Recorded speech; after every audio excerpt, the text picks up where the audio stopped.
Hello and welcome back. My name is Laurel Webb and I am a writer in progress.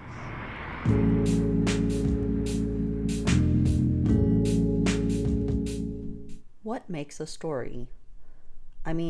What is the single thing that makes the difference between some things that happened and a story? I'm not worrying at the moment about what makes something a great story, what makes a story worth writing or not, or which story you need to tell. I'm worrying about a single thing that makes the difference between story and events. Fair warning, under my definition, many short stories, poems, and other perfectly worthwhile writing endeavors are not actually stories. That doesn't, in my opinion, mean they need to be changed in any way. Maybe you'll have a different view from me, or your thoughts on this will help me to see things more clearly. I would love to hear your take.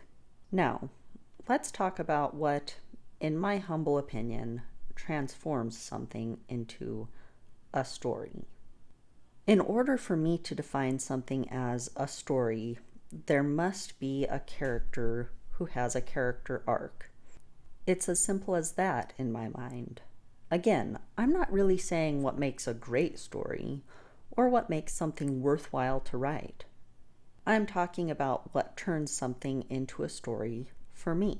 There are songs and poems in existence which don't tell stories, but are still beautiful and thought-provoking pieces of art.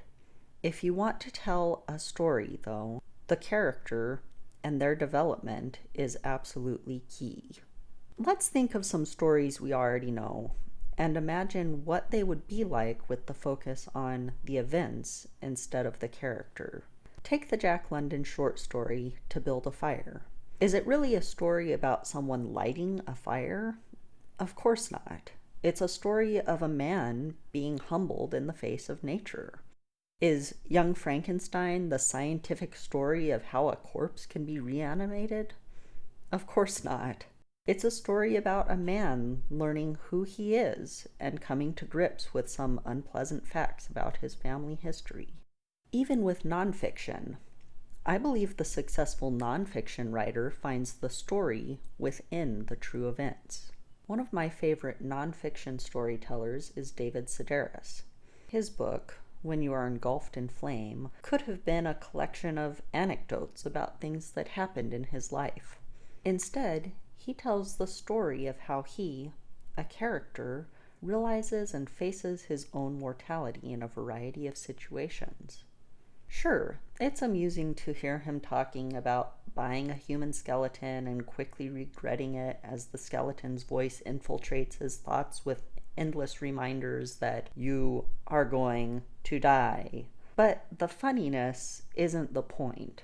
It isn't what makes this story matter. What matters is the fact that you are going to die, and facing this fact is a universal human experience. The reason I enjoy these stories is because I want to follow someone's journey as they deal with something that I also deal with. David Sedaris and I will both die, and we're both going to face this fact in different ways. I'm here for his story about facing death. Malcolm Gladwell is famous for finding the story within what many would see as mundane events. Does he tell a story about some kitchen gadgets being invented and sold? No. He tells the story of a man who is particularly driven and has a unique vision of how kitchen gadgets should work. Does he tell the story of hair dye being marketed to people through a few decades? No, he tells the story of a woman who didn't feel it was anyone else's business if she chose to dye her hair. Each essay is about finding the character arc within the series of events and telling the story of that character.